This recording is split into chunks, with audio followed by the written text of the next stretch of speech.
Books की ज़रूरत ही नहीं है, मैंने तो सिर्फ 2 बुक खरीदे। एक एक चैप्टर मैम ने इतने अच्छे से डिस्क्राइब किया ना, तो कुछ याद नहीं रहेगा मुझे जहाँ तक लगता है। Hello everyone, welcome back to my channel. I am Kajal and I am back with another video. तो आज के इस वीडियो में मैं कुछ टिप्स एंड ट्रिक्स शेयर करने वाली हूँ जो कि काफ़ी हेल्पफुल थे while I was appearing for CTET 2021। इसका रिजल्ट आया था 2022 में, तो मैं यहाँ कहीं अपना स्कोर कार्ड लगा दूँगी। तो उस टाइम पे मैं बीएड भी कर रही थी और बीएड के साथ साथ मैंने ये सीटेट भी दिया और अपने फर्स्ट अटेम्प्ट में ही काफ़ी कम टाइम, काफ़ी कम एफर्ट के साथ में मैंने both the papers, paper 1 as well as paper 2 clear कर लिया था with pretty good marks I guess. तो मुझे लगता है कि उस दौरान कुछ ऐसी चीज़ें थी, कुछ ऐसे ट्रिक्स थे जो कि मुझे काफ़ी हेल्प की जब मैं सीटेट दे रही थी, और अपने पहले अटेम्प्ट में ही काफ़ी अच्छे मार्क्स के साथ में मुझे क्लियर करने में इसने काफ़ी मदद की।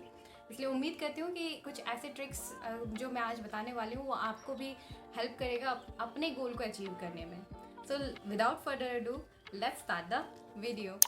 सो the first step is to follow the syllabus. Yes, काफ़ी लोग ये मिस्टेक करते हैं, ये काफ़ी बड़ी गलती है और काफ़ी कॉमन गलती है, सभी करते हैं कि अपना जो भी एग्ज़ाम है ना उसका सिलेबस अपने पास नहीं रखते, अपने सामने नहीं रखते।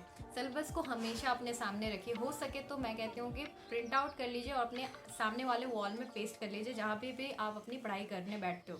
क्योंकि देखिए, पढ़ने के लिए तो बहुत कुछ है। एक किसी सर्टेन टॉपिक में अगर आप पढ़ने जाओगे, there are lots and lots of things, कितना पढ़ोगे, नहीं हो पाएगा। इसलिए सिलेबस को ज़रूर फॉलो कीजिए, क्योंकि आप पढ़ रहे हो कुछ और सिलेबस में है कुछ और, एग्ज़ाम्स में आ रहे कुछ और, तो क्लैश हो जाएगा ना, वो मैनेज नहीं हो पाएगा। इसलिए हमेशा हमेशा हमेशा ये मेरे तरफ से ही नहीं, काफ़ी लोग कहते हैं कि अपना जो भी टॉपर्स है ना उनका भी यही कहना है कि always keep syllabus within your reach. अपने आंखों के सामने सिलेबस को रख के ही प्रिपेयर कीजिएगा। Tip number 2 is to keep collect PYQ यानी प्रीवियस ईयर क्वेश्चन पेपर्स। अपने जो भी आप एग्ज़ाम्स दे रहे हो तो उसका प्रीवियस ईयर क्वेश्चन पेपर हमेशा अपने पास रखिए।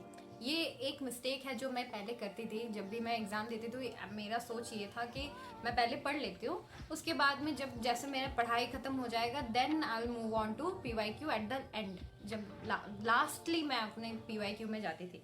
तो वो एक मिस्टेक है, आई एम टेलिंग यू। हमेशा PYQ को अपने पास रखिए।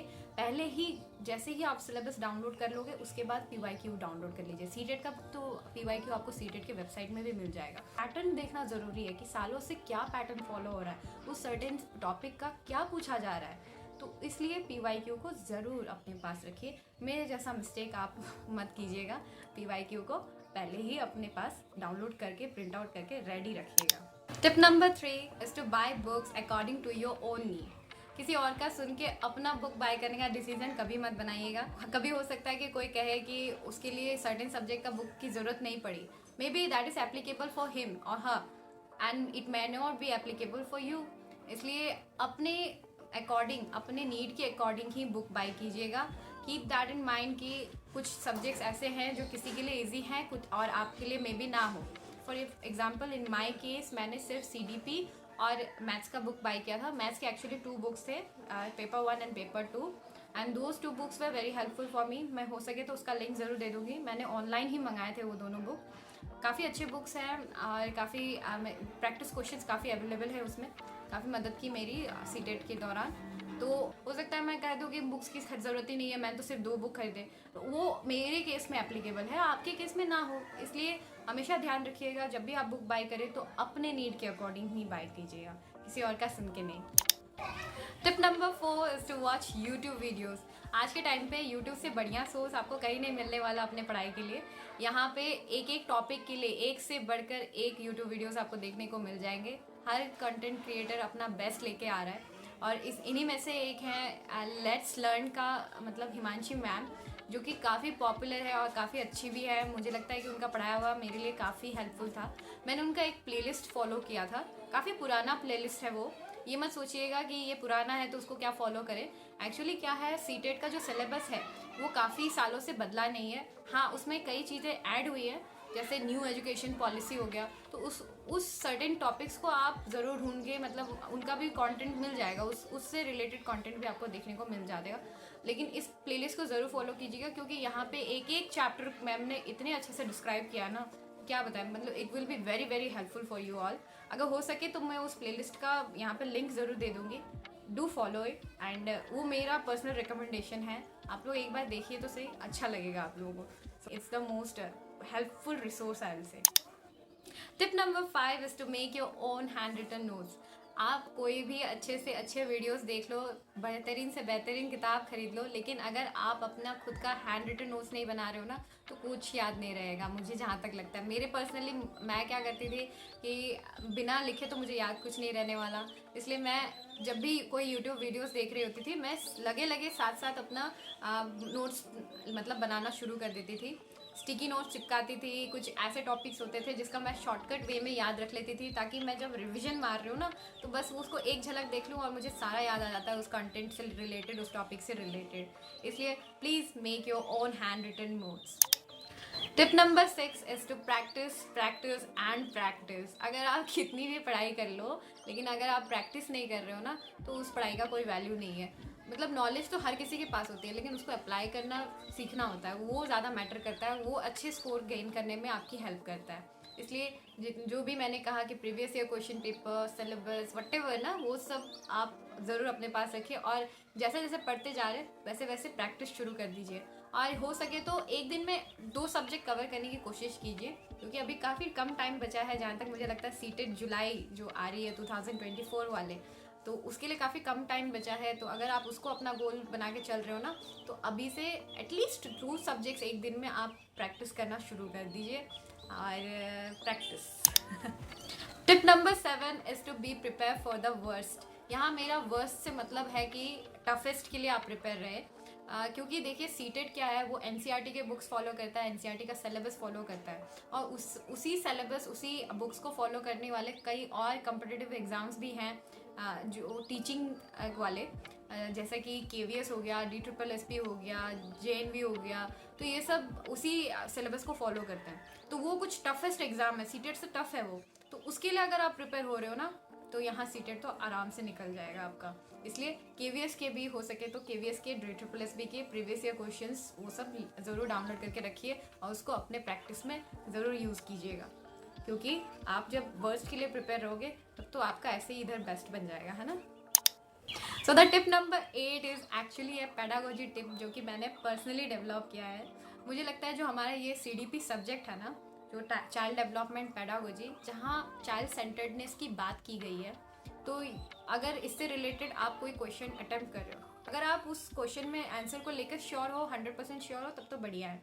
लेकिन अगर किसी को ऑप्शंस को लेकर आप कंफ्यूज्ड हो तो हमेशा उस ऑप्शन को टिक कीजिएगा जहां आपको लगता है कि वो बच्चे की तरफ ज़्यादा फेवर कर रहा है। चाहे आपको सुनने में ऐसा लगे कि लॉजिकली बच्चा का मिस्टेक है, मुझे बच्चे को पनिश करना है, ये करना है, वो करना है, हमें कभी भी बच्चे को लेकर नेगेटिव सोच नहीं रखनी है। यहाँ आपको ना बच्चे को, मैं कहती हूँ कि भगवान बना लेना है, कि बच्चे की गलती कभी नहीं हो सकती, कभी भी आप बच्चे को ब्लेम नहीं कर सकते किसी भी मिस्टेक के लिए। It's your responsibility as a teacher कि आप मतलब बच्चे को हमेशा सपोर्ट करें, चाहे कोई भी कंडीशन हो। इसलिए पेडागोजी में हमेशा जब भी आप ऑप्शन को टिक करें तो ऐसे ही ऑप्शन को टिक कीजिएगा जिसमें बच्चे के फेवर में कुछ कहा जा रहा है।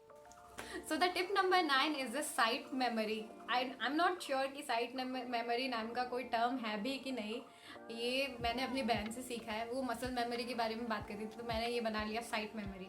क्या होता है, अभी हम लोग जितना भी सीटेट एग्ज़ाम या कोई भी कम्पिटिटिव एग्ज़ाम दे रहे हैं तो यहाँ देखने को मिलता है कि ऑब्जेक्टिव टाइप क्वेश्चन ज़्यादा आ रहे हैं। तो कभी कभार ऐसा हो सकता है कि आपको कोई सर्टेन टॉपिक एकदम रोट मेमोरी में याद ना हो, फट से आपसे पूछा जाए तो फट से जवाब दे पा रहे हो, ऐसा ज़रूरी नहीं है। आप कभी कभी हो सकता है कि आपको देखने पे याद आ जाए, तो इसलिए मैंने इसका नाम रखा है साइट मेमोरी। मतलब कभी भी आप पढ़ रहे हो ना, कुछ चीज़ें जो ऐसी होती है कि आप देखने पे आपको याद आ जाए, इसलिए जब भी आपको टाइम मिले, खाली टाइम में भी कभी बैठे हुए हो ना, तो ऐसे प्रैक्टिस क्वेश्चन यूट्यूब वीडियोस पे कराते रहते हैं, तो उसको ज़रूर ऐसे टाइम पास के लिए देखते रहिएगा। कभी कभी कुछ ऐसे लकीली ऐसे क्वेश्चंस आपको मिल जाएंगे जो आपको कोइंसिडेंटली आपको वो अपने पेपर में शायद देखने को मिल जाए, और आपको बाय साइट मेमोरी आपको वो याद आ जाएगी, नहीं इसका कुछ ऐसा ऑप्शन मुझे जहाँ तक है L से था या M से था, मुझे याद आ रहा है, ऐसा कुछ हो सकता है आपके साथ में। इसलिए be prepared and have your site memory with yourself. Tip number 10 and the last tip is for those students who want to score good marks in CTET. आप सभी को पता है CTET एक क्वालिफाइंग एग्जाम है, इसमें पास करना ही इनफ है, लेकिन फिर भी अगर अच्छे मार्क्स ला रहे हो तो इसमें क्या बुराई है ना। तो अगर आपके पास में टाइम है और आपका गोल थोड़ा और दूर है तो मुझे लगता है कि ये टिप आपको यूज़ करनी चाहिए। ये टिप है कि आप यूज़ कीजिए, फॉलो कीजिए NCERT बुक्स को। फॉर पेपर 1 आप फॉलो कर सकते हैं right from class 1 to class 8 at least. और अगर आप पेपर 2 भी दे रहे हैं तो क्लास 6 से, मैं कहूँगी क्लास 5 से आप क्लास 10 तक एटलीस्ट आप देख लीजिए अपना NCERT बुक्स। हर एक सब्जेक्ट के लिए, मैथ्स, EVS, इंग्लिश, हिंदी, सभी के लिए NCERT बुक्स अगर आप फॉलो करते हो ना तो आपका एक स्ट्रॉन्गेस्ट बेस, स्ट्रॉन्गेस्ट फाउंडेशन बन के तैयार हो जाएगा, सिर्फ सीटेट के लिए ही नहीं, आगे आने वाले हर कम्पिटिटिव टीचिंग एग्जाम्स के लिए। So these were my 10 tips for you all, जो कि काफ़ी हेल्पफुल होंगे आपके लिए मुझे लगता है सीटेट क्लियर करने में। और इन्हीं ने ही मुझे हेल्प किया था अपना सीटेट फर्स्ट अटेम्प्ट में ही क्लियर करने में।